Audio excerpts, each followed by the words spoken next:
मकरकोटिप्रभाकरलिङ्गं तत्प्रणमामि सदा शिवलिङ्गम् अष्टदलोपरिवेष्टितलिङ्गं सर्वसमुद्भवकारणलिङ्गं सिद्धसुरासुरवन्दितलिङ्गं तत्प्रणमामि सदा शिवलिङ्गं सुरगुरुसुरवरपूजितलिङ्गं सुरवणपुष्पसदाचितलिङ्गं परमपदं परमात्मकलिङ्गं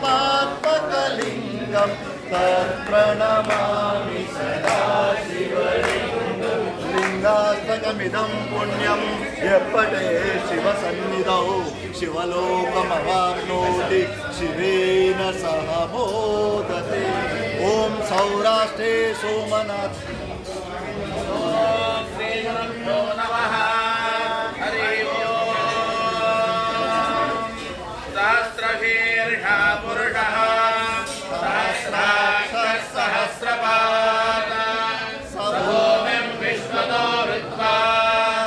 अत्यतिष्ठद्दशाङ्गुलं पुरुष एवेदं सर्वं यद्भूतं यश्च भव्यम् ऋतामुतस्तस्येषानः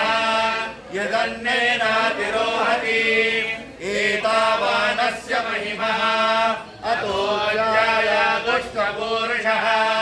पादोऽस्य विश्वाभूतानि